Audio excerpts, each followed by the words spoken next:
YCP MP Vijayasai Reddy కేంద్ర మంత్రి అమిత్ షాను కలిశారు. బడ్జెట్ సమావేశాల నేపథ్యంలో ఢిల్లీలో ఉన్న విజయసాయి అమిత్ షాను మర్యాదపూర్వకంగా కలిసినట్టు ట్విట్టర్లో తెలిపారు. ఆంధ్రప్రదేశ్ తాజా వ్యవహారాలపై ఇరువురి మధ్య చర్చ జరిగినట్టు తెలుస్తోంది. ఢిల్లీలో జగన్ ధర్నా చేపట్టనున్న నేపథ్యంలో విజయసాయి కేంద్ర హోంమంత్రితో భేటీ కావడం చర్చనీయాంశంగా మారింది.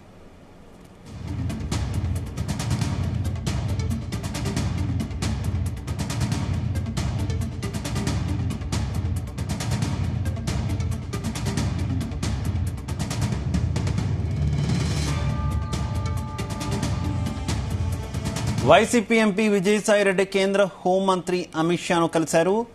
బడ్జెట్ సమావేశాల నేపథ్యంలో ఢిల్లీలో ఉన్న విజయసాయి అమిత్ షాను మర్యాదపూర్వకంగా కలిసినట్టు ట్విట్టర్లో తెలిపారు. ఆంధ్రప్రదేశ్ తాజా వ్యవహారాలపై ఇరువురి మధ్య చర్చ జరిగినట్టు తెలుస్తోంది. ఢిల్లీలో జగన్ ధర్నా చేపట్టనున్న నేపథ్యంలో విజయసాయి కేంద్ర హోంమంత్రితో భేటీ కావడం చర్చనీయాంశంగా మారింది.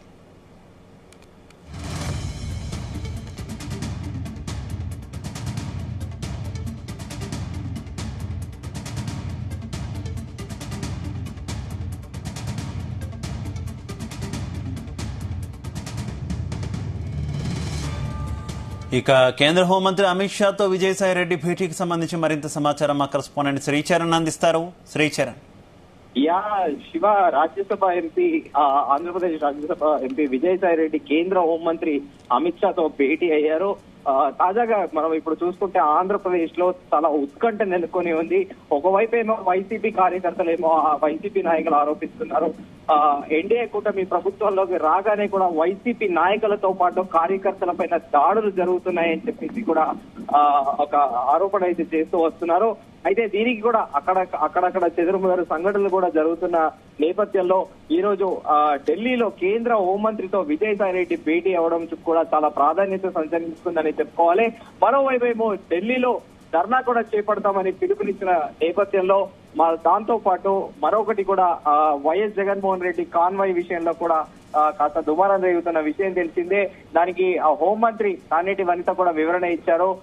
సఫారీ ఇచ్చాము, బుల్లెట్ ప్రూఫ్ వెహికల్ కూడా మీకు ఇచ్చాము, దాంట్లో ఎక్కడ కూడా తేడా లేదు అని చెప్పేసి, మీలాంటి డబ్బున్న వాళ్ళకి సఫారీ అనేది చిన్నగా ఉండొచ్చు కానీ మీ ప్రోటోకాల్ ని ఎక్కడ కూడా మేము తగ్గించలేదు. ఇప్పుడు మీరు మాజీ ముఖ్యమంత్రి హోదాలో ఉండొచ్చు కానీ ప్రస్తుతం మీరు ఎమ్మెల్యే అయినా కూడా మీకు ప్రోటోకాల్లో ఎలాంటి లోటు లేకుండా కూడా మీకు బుల్లెట్ ప్రూఫ్ వెహికల్ ఇచ్చాము. అలాగే 14 ఏళ్ల పాటు ముఖ్యమంత్రిగా వ్యవహరించిన నారా చంద్రబాబు నాయుడు అపోజిషన్ లో ఉన్నప్పుడు కూడా అదే సఫారీ కాన్వాయ్ వాడారు. ఆయనకి అప్పటి నుంచి కూడా ఓల్డ్ కాన్వాయ్ ఏదైతే ఉందో అదే వాడారని కూడా ఆమె ప్రకటించడము, దానికి తోడు ఇప్పుడు ఈ ఆరోపణలు ప్రత్యారోపణలు దాడుల చెందాన కూడా ఆంధ్రప్రదేశ్ లో నడుస్తున్న నేపథ్యంలో ఈ రోజు విజయసాయిరెడ్డి మరో కీలక పాత్ర పోషిస్తున్నారు ఢిల్లీలో అని చెప్పుకోవచ్చు. ఎందుకంటే వైసీపీ ప్రభుత్వంలో ఉన్నప్పుడు కూడా వైఎస్ జగన్మోహన్ రెడ్డి కానీ వైసీపీ సభ్యులు కానీ పార్లమెంట్ లో అన్ని బిల్లులకు కూడా బీజేపీకి మద్దతు ఇచ్చారు. ఆ పాత అనుబంధంతోనే ఇప్పుడు మళ్ళీ విజయసాయిరెడ్డి కేంద్ర హోంమంత్రిని కలవడము, ఒకవైపేమో ఎన్డీఏ కూటమిలో ఇటు జనసేనతో పాటు టీడీపీ ఉండడము, ఇప్పుడు ఈయన వెళ్లి కేంద్ర హోంమంత్రిని కలవడం కూడా సర్వత్రా ఒక చర్చనీయాంశంగా మారింది. ఎలాంటి పరిణామాలు చోటు చేసుకోబోతున్నాయి? ఒకవైపేమో ఎన్డీఏ కూటమిలో ఈ రెండు పార్టీలో ఉండడం, ఇప్పుడు ఆంధ్రప్రదేశ్ లో వైసీపీ అపోజిషన్ లో ఉండడం కూడా ఒక చర్చనీయాంశంగా మారింది. మరి ఈ ఆంధ్రప్రదేశ్ లో వైసీపీ నాయకులు ఆరోపిస్తున్నట్టు దాడులు జరుగుతున్న నేపథ్యంలో వైసీపీకి కేంద్ర హోంమంత్రి అమిత్ షా మద్దతు ఇస్తారా, లేకపోతే ఈ దాడులు జరగకుండా చూసుకుంటానని ఏమైనా హామీ ఇస్తారా అనేది కూడా ఒక చర్చనీయాంశంగా మారింది. మనం ఎన్నికల సందర్భంగా కూడా చూసుకున్నాము, ఆంధ్రప్రదేశ్ లో ఎన్నడూ లేని విధంగా. అయితే శ్రీచరణ్, ఏ రకంగా చూసుకోవాలి? వైసీపీ అనుసరిస్తున్నటువంటి వ్యూహం అనుకోవాలా, వైఖరి అనుకోవాలా? ఒక పక్క రాష్ట్రంలో ఎన్డీఏ ప్రభుత్వం మీద ఫిర్యాదులు చేస్తూనే, ఆరోపణలు చేస్తూనే, ఎందుకంటే బీజేపీ కూడా రాష్ట్రంలో ప్రభుత్వంలో భాగస్వామి అయింది, అటు కేంద్రంలో టీడీపీ భాగస్వామి అయింది, రెండు అలయన్స్ లో ఉన్నాయి. అటువంటిది ఒక పక్క టీడీపీ మీద విమర్శలు గుప్పిస్తూ అటు బీజేపీతో కొంత స్నేహపూర్వకంగా మెరుగుతున్నట్టు వ్యవహరిస్తున్నారని ఏ రకంగా చూసుకోవాలి? ప్రస్తుతం ఏంటంటే మనం ముందుగా అనుకున్నట్టు 2019లో వైఎస్ జగన్మోహన్ రెడ్డి ఎంపీగా, ఇప్పుడు ఎంపీలు కూడా దాదాపు 22 మంది ఎంపీలు కూడా వైసీపీకి ఉండే. సో అలా మద్దతుగా కూడా రాజ్యసభకు కూడా అప్పుడు ఢిల్లీ పెద్దలు చెప్పారని కూడా ముఖేష్ అంబానీ దగ్గరి వ్యక్తికి కూడా రాజ్యసభకి కూడా ఆంధ్రప్రదేశ్ నుండి నామినేట్ చేయడము, ఇలా ఢిల్లీ పెద్దలకు మొదటి నుంచి కూడా వాళ్ళ ఆలోచనలకు అనుగుణంగా కూడా వైఎస్ జగన్మోహన్ రెడ్డి నడుచుకోవడం వలన ఆ పాత స్నేహం ఏదైతే ఉందో అది ఇంకా స్టిల్ కంటిన్యూ అవుతుందని చెప్పుకోవచ్చు. ప్రస్తుతము ఇక్కడ మనం ఆంధ్రప్రదేశ్ లో మొదటి నుండి కూడా చూసుకుంటున్నాము. ఎన్నికల సందర్భంగా కూడా దాడులు తార స్థాయికి వెళ్ళాయి. కార్యకర్తలు ఒకళ్ళొకళ్ళు గొడ్డలతో కూడా నరుక్కునే దాకా కూడా వెళ్ళిన విషయం మనం చూసాము.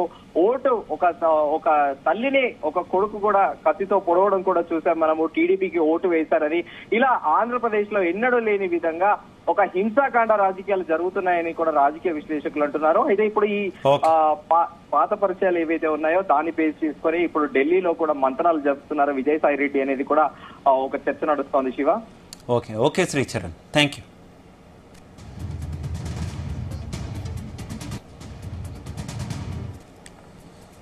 ఢిల్లీలో కీలక పరిణామం చోటు చేసుకుంది. వైఎస్ఆర్ కాంగ్రెస్ పార్టీ రాజ్యసభ సభ్యుడు విజయసాయి రెడ్డి కేంద్ర హోంమంత్రి అమిత్ షాతో భేటీ అయ్యారు. 24వ తేదీన ఢిల్లీ వేదికగా రాష్ట్రంలో ఉన్నటువంటి ఎన్డీఏ ప్రభుత్వానికి వ్యతిరేకంగా దాడులకు నిరసన కార్యక్రమాన్ని చేపట్టబోతుంది వైఎస్ఆర్ కాంగ్రెస్ పార్టీ. ఇటువంటి తరుణంలో కేంద్ర హోంమంత్రిని కలవడం, మర్యాదపూర్వకంగా కలిశానంటూ కూడా ఎక్స్ వేదికగా చెప్పడం కొంత చర్చనీయాంశమైంది. ఇదే విషయానికి సంబంధించి మరింత సమాచారం మా కరెస్పాండెంట్ రామచంద్ర అందిస్తారు. రామచంద్ర, ఢిల్లీలో కేంద్ర హోంమంత్రి అమిత్ షాతో వైసీపీ రాజ్యసభ ఎంపీ విజయసాయిరెడ్డి భేటీ ఆంధ్రప్రదేశ్ రాష్ట్ర రాజకీయాల్లో ఆసక్తికరమైనటువంటి చర్చ లేపుతోందని చెప్పుకోవచ్చు. త్వరలో 24వ తారీఖున ఢిల్లీలో వైసీపీ అధినేత మాజీ ముఖ్యమంత్రి ముఖ్యమంత్రిగా ఉన్న సీఎం ఏదైతే వైఎస్ జగన్మోహన్ రెడ్డి ధర్నా చేపట్టబోతున్నారో ఈ నేపథ్యంలో ఈ భేటీ ప్రాధాన్యత సంతరించుకుందని చెప్పుకోవచ్చు.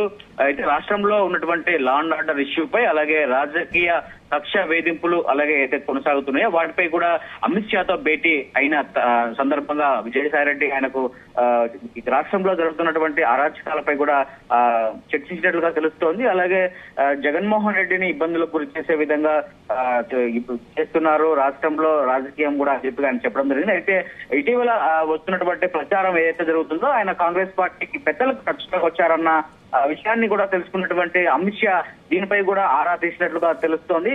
ఏంటి అసలు జగన్మోహన్ రెడ్డి ఢిల్లీలో ధర్నా చేయడానికి కారణాలు ఏంటి, ఎందుకు అంతవరకు రావాల్సి వచ్చిందని చెప్పి కూడా అమిత్ షా విజయసాయి రెడ్డిని అడిగి తెలుసుకున్నట్లుగా తెలుస్తోంది.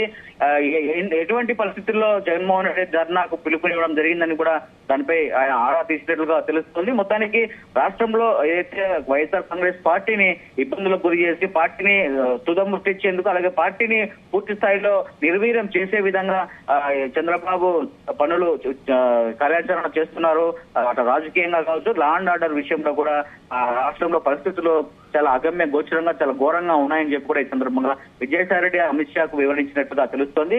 దీనిపై మీరు కొంచెం దృష్టి సారించాలని చెప్పి కూడా అమిత్ షాకు విజయసాయి రెడ్డి రామచంద్ర గతంలో ఎన్డీఏ ప్రభుత్వంలో తెలుగుదేశం పార్టీ ఉన్నప్పుడు కూడా మోదీ 1.0 ప్రభుత్వ హయాం టైంలో కూడా ఈ రకమైనటువంటి వైఖరి బీజేపీ ఒక పక్క తెలుగుదేశం పార్టీని ఎన్డీఏలో ఉంచుకుంటూ మరో పక్క బయట నుంచి వైసీపీ మద్దతు తీసుకుంటుంది, వైసీపీతో ఫ్రెండ్షిప్ చేస్తుంది అనేటటువంటి ఆరోపణలు వచ్చాయి. ఏంటి ఇప్పుడు మరోసారి అదే రిపీట్ అవుతుంది అనుకోవచ్చా వీరి ఇరువురు భేటీతో? అసలు ఎందుకంటే తెలుగుదేశం పార్టీ మద్దతు తీసుకుంటున్నటువంటి నేపథ్యంలో అసలు అపాయింట్మెంట్ కూడా ఇవ్వరనే వార్తలు ఉన్నాయి, కానీ అపాయింట్మెంట్ కూడా దొరికింది. ఏమనుకోవాలి? ఈ రోజు పార్లమెంట్ సెషన్స్ ప్రారంభమయ్యాయి. రేపు ఆ పార్లమెంట్ లో బడ్జెట్ కూడా ప్రవేశపెట్టబోతున్నారు. ఈ నేపథ్యంలోనే అక్కడ ఏదైతే హోంమంత్రి అమిత్ షా ఛాంబర్ ఏదైతే పార్లమెంట్ లో ఉందో ఆ పార్లమెంట్ లో విజయసాయి రెడ్డి ఆయన అధికారికంగా కలవడం జరిగింది కాసేపు. ఆ నేపథ్యంలోనే ఆయనకు అపాయింట్మెంట్ ఇవ్వడం కూడా జరిగిందని చెప్పి కూడా తెలుస్తోంది. అయితే గతంలో మనం చూసాము 2014 కావచ్చు, 2019 కావచ్చు, టీడీపీతో బీజేపీ కూటమిలో ఉన్నా కూడా జగన్మోహన్ రెడ్డి సపోర్ట్ అయితే అప్పట్లో 2014లో కూడా బీజేపీకి ఇస్తూ వచ్చారు. ఆ తర్వాత 2019లో కూడా జగన్మోహన్ రెడ్డి అధికారంలో ఉన్నప్పటికీ కూడా కేంద్రంలో ఉన్నటువంటి ప్రభుత్వంతో సఖ్యతగా ఉండే నిధులు తెచ్చుకోవాలన్న ఉద్దేశంతోనే జగన్మోహన్ రెడ్డి మద్దతు ఇవ్వడం జరిగింది. అయితే మరోవైపు ఈసారి మూడవసారి కూడా కేంద్రంలో బీజేపీ ప్రభుత్వం రావడం, అలాగే ఆంధ్రప్రదేశ్ లో ఎన్డీఏ కూటమిలో టీడీపీ ప్రభుత్వం ఇక్కడ ఏర్పడటము, బీజేపీ కూడా భాగస్వామి అవ్వడము మనం చూసాం. అయితే ఈ నేపథ్యంలో అయితే జగన్ కు ఎంపీ సీట్లు ఎమ్మెల్యే సీట్లు తక్కువ వచ్చినప్పటికీ కూడా అయితే రాజ్యసభలో టీడీపీ కన్నా ఎక్కువ వైసీపీకే సంఖ్యాబలం ఉన్న నేపథ్యంలో రేపు పార్లమెంటు పరిధిలో ఉన్నటువంటి లోక్సభలో ఏ బిల్లు పాస్ చేసినా రాజ్యసభకు వెళ్లే అవకాశాలు ఉంటాయి కాబట్టి రాజ్యసభలో కూడా పాస్ అవ్వాలంటే కూడా వైసీపీ సపోర్ట్ ఖచ్చితంగా అవసరం ఉంటుంది కాబట్టి ఈ నేపథ్యంలో అటు టీడీపీతోనూ ఇటు వైసీపీతోనూ ఇద్దరితోనూ సఖ్యతగా అలాగే స్నేహ బలమైనటువంటి రాజకీయం కూడా బీజేపీ చేస్తూ వస్తుంది కాబట్టి వైసీపీతో ఎటువంటి వైరము పెట్టుకునే పరిస్థితి అయితే లేదు కాబట్టి వారికి అడిగినప్పుడల్లా అపాయింట్మెంట్లు కావచ్చు, వారు అడిగినటువంటి పనులు కూడా గతంలో చేశారు. ఇప్పుడు కూడా అవే పద్ధతిని కొనసాగించే విధంగా ఉంది బీజేపీలో ఉన్నటువంటి ప్రభుత్వ పెద్దల పనితీరు అని చెప్పుకోవచ్చు శివ. అయితే రామచంద్ర, ఈ పరిణామాలను టీడీపీ ఏ రకంగా చూస్తుంది? టీడీపీ నేతలు ఎవరైనా స్పందించినటువంటి పరిస్థితి ఉందా? ఈ రకంగా వైసీపీతో దోస్తీ ఇంటర్నల్ గా కంటిన్యూ చేస్తే టీడీపీ ఊరుకుంటుంది అనుకోవాలి. 24వ తేదీ ధర్నా నేపథ్యంలో కూడా టీడీపీ దానిపై దృష్టి సారించింది. దానికి ఏదైతే ధర్నా ఉందో ఆ ధర్నా కార్యక్రమానికి బీజేపీ పెద్దల సహాయం కూడా ఉందా, వాళ్ళ ఆశీస్సులు ఉన్నాయా అన్న కోణంలో కూడా టీడీపీ అక్కడ ఉన్నటువంటి ఎంపీలు కూడా ఆరా తీస్తున్నట్లుగా తెలుస్తోంది. మరి చంద్రబాబు నాయుడు దీనిపై ఎలా స్పందిస్తారనేది కూడా చూడాల్సి ఉంది. ఎప్పుడు ఇంకా ఈ మధ్యలో ఎప్పుడు మోడీని కలవలేదు కాబట్టి మోడీని కానీ అమిత్ షాని కలిస్తే జగన్మోహన్ రెడ్డి విషయాన్ని కూడా ఆయన చర్చించే అవకాశాలు ఉన్నాయి. జగన్మోహన్ రెడ్డితో మీరు అంటగాగుతున్నారు, ఇటువైపు మనం కూటమిలో ఉన్నాము కానీ జగన్మోహన్ రెడ్డికి ప్రయారిటీ ఇస్తున్నారు అని కూడా ఆయన అడిగే అవకాశాలు ఉన్నాయి. ప్రశ్నించే అవకాశాలు వస్తే మాత్రం అప్పుడు బీజేపీ ఎటువంటి సమాధానం చెప్తుందో మనము చూడవలసి ఉంటుంది. ఎందుకంటే టీడీపీ అవసరం ఎంత ఉందో అంతకన్నా ఎక్కువ వైసీపీ అవసరమే బీజేపీ ప్రభుత్వానికి రాజ్యసభలో ఉంది కాబట్టి వారు ఖచ్చితంగా వైసీపీతో శత్రుత్వం కోరుకోరు, వాటితో స్నేహమే మాత్రమే కోరుకుంటారని చెప్పడానికి ఇప్పటికే బీజేపీలో ఉన్నటువంటి నాయకులు కూడా గతంలో స్పష్టం చేసినటువంటి దాఖలాలు మనం చూశాము శివ.